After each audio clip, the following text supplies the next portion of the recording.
প্রিয় দর্শক, আমি এই ভিডিওর মাধ্যমে আপনাদেরকে দেখানোর চেষ্টা করব সুতা থেকে কিভাবে আমাদের দৈনন্দিন কাজে ব্যবহৃত রশি তৈরি করা হয়। তো রশি তৈরির পুরো প্রক্রিয়া দেখার জন্য পুরো ভিডিওটি না টেনে দেখুন। এটা হচ্ছে নারায়ণগঞ্জে আমার ইদ্দিস স্যার আছে সাথে, স্যারের সাথে ঘুরতে গিয়ে এরকম একটা জায়গার সন্ধান আমরা পেয়েছি। কিন্তু এখানে সমস্যা হচ্ছে, যারা এই রশি যারা তৈরি করে এরা হচ্ছে যে আমাদেরকে ভিডিও করতে প্রথমে দিতে চাইছিল না। অনলি এই ভাইকে আমরা কোনো মতো রাজি করেছি, তবে ওইখানে এর আগে যারা ভিডিও করতে গেছে তাদেরকে দেয় নাই। ওনাদের ব্যাখ্যা হচ্ছে যে, জানতে চাইলাম যে কেন আপনারা দেন না, সেটা অনেক দিনের সাথে জিজ্ঞেস করছিলাম। তো ওনারা বলতেছিল যে ভাই, এখানে যারা ভিডিও করতে আসলে এখানের স্যাম্পল নিয়ে, এখানকার মেশিন নিয়ে তারা অন্য জায়গায় এরকম সুতার ব্যবসা দেয়। তো এই জন্য আমরা এখানে ভিডিও করতে দিই না। যাই হোক, ওনাদেরকে অনেক বোঝানোর পরে আর কি ওনারা দেয় নাই। লাস্টে হচ্ছে যে আমরা এই ভাইয়ের মাধ্যমে এই ভিডিওটা করেছি। দেখেন যে কিভাবে সুতা থেকে রশি তৈরি করে।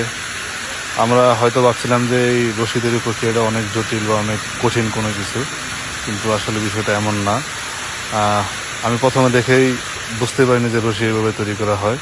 তো এই প্রসেসিংটা দেখার পরে খুবই ভালো লাগছে যে একদম নর্মাল প্রসেসিংয়ের মাধ্যমে সুতা থেকে রশি তৈরি করা হয়। এই রশিগুলো কিন্তু আমরা সবসময় ব্যবহার করি, আমাদের বাড়ির বিভিন্ন কাজকামে ব্যবহার করা হয়। দেখেন কিভাবে সুতা থেকে রশি তৈরি করে। তো দেখতে থাকুন পুরো ভিডিওটি, আশা করি আপনাদের ভালো লাগবে এই প্রসেসিংটা দেখার পরে। অন্য কোথাও যদি দেখেও থাকেন, তবে এটা সম্পূর্ণ আপনাদেরকে একবারে দেখানোর চেষ্টা করতেছি যে কিভাবে চিকন চিকন সুতা থেকে মোটা মোটা রশি তৈরি করা হয়। এটা হচ্ছে নারায়ণগঞ্জের সোনারগাঁয়ে ইদ্দিস স্যার সহকারে গিয়েছিলাম ঘুরতে। সেখানে গিয়ে হচ্ছে এই ভিডিওটা আপনাদের জন্য তৈরি করেছি। সেখানে অনেক বাধা ছিল, তারপরও চেষ্টা করেছি আপনাদের সামনে একটু তুলে ধরার। মানে এটা দেখার পরে আমি নিজেই অভিভূত হয়ে গেছি যে এত নর্মাল প্রসেসিংয়ের মাধ্যমে আমাদের দৈনন্দিন কাজে ব্যবহৃত রশি তৈরি করা হয়। দিশারও আছে, ভিডিও করতে আছে, দেখেন। এটার এক মাথা হচ্ছে যে এরকম মোটরে ঘুরাইতে থাকে, আর আরেক মাথার ভিতরে একটা ভাই এরকম প্রসেসিং করে। এটা হচ্ছে যে যখন যারা এই যে রশির বান্ডিল যারা দেখেন যে প্যাচ লাগানো থাকে, এটা হচ্ছে লাস্ট প্রসেসিং, যেখানে রশি বান্ডিল করে। দেখতে থাকুন।